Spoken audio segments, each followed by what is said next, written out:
अगर कोई हैकर आपकी एपीआई पर एक सेकंड में थाउजेंड्स ऑफ फेक रिक्वेस्ट भेजना स्टार्ट कर दे तो क्या होगा। सर्वर ओवरलोड होगा, एप्लीकेशन स्लो होगी और इवेंचुअली कंप्लीट बैकएंड डाउन होगा। तो फिर कंपनीज जैसे नेटफ्लिक्स, अमेजॉन और स्ट्राइप अपनी एपीआईज को एब्यूज और अटैक होने से कैसे प्रोटेक्ट करती हैं? इसका आंसर है rate limiting. Welcome to my YouTube channel Techgene. आज की वीडियो में हम इस एक इंपॉर्टेंट कॉन्सेप्ट को डिस्कस करने वाले हैं जिसका नाम है रेट लिमिटिंग। इससे रिलेटेड सारे इंपॉर्टेंट कॉन्सेप्ट्स को हम इस वीडियो में थ्योरेटिकली डिस्कस करेंगे। इससे रिलेटेड कुछ इंपॉर्टेंट इंटरव्यू क्वेश्चंस हैं, उनको भी इस वीडियो में डिस्कस करेंगे और नेक्स्ट वीडियो में हम इसकी प्रैक्टिकल इंप्लीमेंटेशन करेंगे। सबसे पहले हम बात करेंगे रेट लिमिटिंग के बारे में कि ये रेट लिमिटिंग का मतलब क्या है।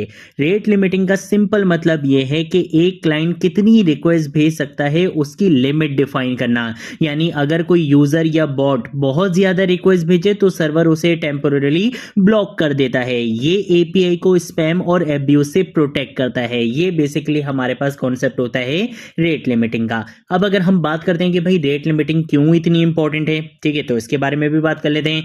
मॉडर्न डिस्ट्रीब्यूटेड सिस्टम्स में रेट लिमिटिंग बहुत इंपॉर्टेंट होती है और ऐसा पॉसिबल ही नहीं है कि आप एक एप्लीकेशन को प्रोडक्शन साइट पर ले जाओ, जितनी भी बड़ी बड़ी एप्लीकेशंस हैं उसमें रेट लिमिटिंग ना हो, ये चीज पॉसिबल ही नहीं है, क्योंकि ये सर्वर को ओवरलोड होने से बचाती है, डीडोस अटैक को रिड्यूस करती है, ब्रूट फोर्स अटैक्स को स्टॉप करती है और एपीआई एब्यूज को कंट्रोल करती है। अब यहां पे मैंने एक वर्ड यूज करा डीडोस का। ये डीडोस अटैक क्या होता है इसके बारे में भी बात कर लेते हैं। डीडोस का मतलब होता है डिस्ट्रीब्यूटेड डिनाइल ऑफ सर्विस। इसमें अटैकर थाउजेंड्स या मिलियंस फेक रिक्वेस्ट सर्वर को भेजता है ताकि सर्वर की रिसोर्सेज एग्जॉस्ट हो जाएं और रियल यूजर्स एप्लीकेशन को एक्सेस ही ना कर सकें।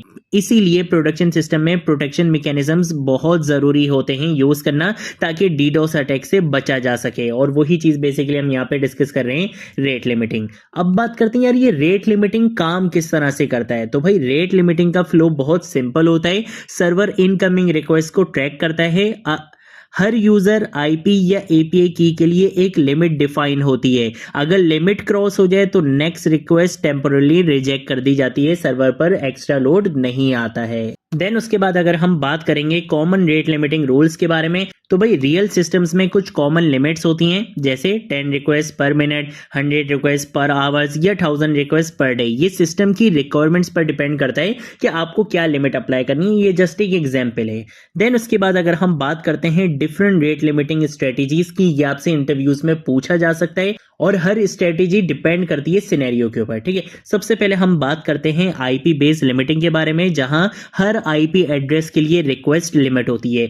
फिर आता है user based limiting.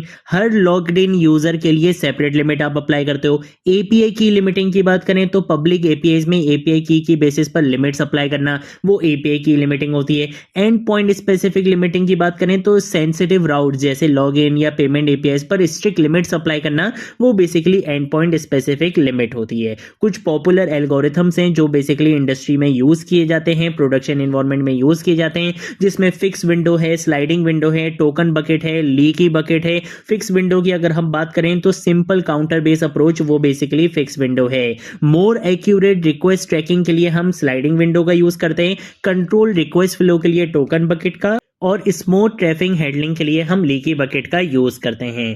Rate limiting में रेडिस बहुत कॉमनली यूज होता है क्योंकि Redis extremely fast in memory data store है। ये रिक्वेस्ट काउंट्स को क्विकली ट्रैक करता है और डिस्ट्रीब्यूटेड माइक्रो सर्विसेज आर्किटेक्चर में परफेक्टली काम करता है। तो नेक्स्ट वीडियो में जो हम इसका प्रैक्टिकल देखेंगे वो हम रेडिस के साथ ही देखेंगे। देन उसके बाद अगर हम रियल वर्ल्ड एग्जांपल्स की बात करें तो भाई रियल वर्ल्ड एप्लीकेशंस में कहां पे रेट लिमिटिंग यूज होता है इसके बारे में बात कर लेते हैं। लॉगिन ओटीपी प्रोटेक्शन के लिए हमें रेट लिमिटिंग का यूज करना चाहिए और यूज करते भी हैं। पेमेंट एपीआई में हम रेट लिमिटिंग का यूज करते हैं। AI APIs like open AI, वहां पर हम रेट लिमिटिंग का यूज करते हैं। पब्लिक रेस्ट एपीआईज में हम रेट लिमिटिंग का यूज करते हैं और ऑथेंटिकेशन सिस्टम्स में हम रेट लिमिटिंग का यूज करते हैं। आपकी रिक्वायरमेंट पे डिपेंड करता है, जहां जहां आप चाहते हो कि यहाँ पे डीडोस अटैक ना हो, जहां जहां आप बेसिकली लिमिट्स अप्लाई करना चाहते हो, वहां पे हम रेट लिमिटिंग का डेफिनेटली यूज करते हैं।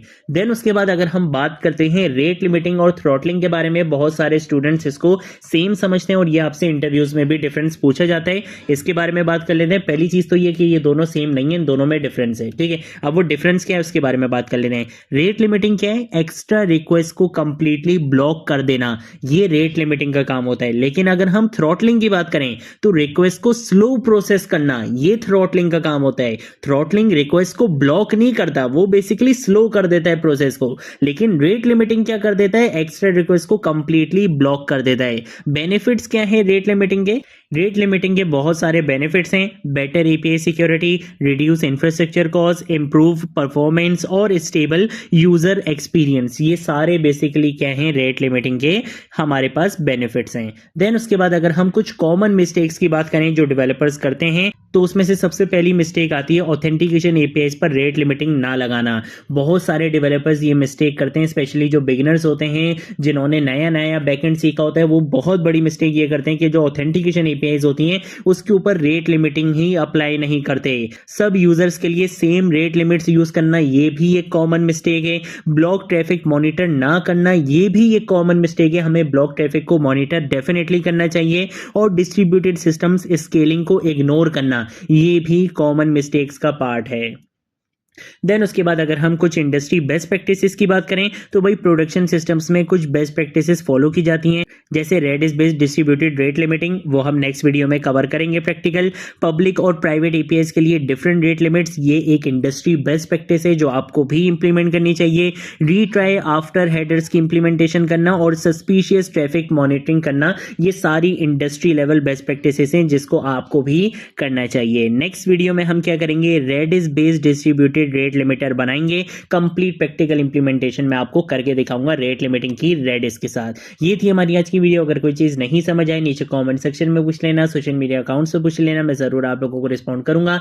इस प्लेलिस्ट को जरूर एक्सेस कर लो और ज्यादा से ज्यादा शेयर करो, क्योंकि यहां पर आपको माइक्रो सर्विसेज आर्किटेक्चर का चीता बनाया जा रहा है नेस्ट.js के साथ। आज की वीडियो के लिए इतना ही, अब हम मिलेंगे नेक्स्ट वीडियो में नेक्स्ट टॉपिक के साथ। तब तक के लिए बाय बाय।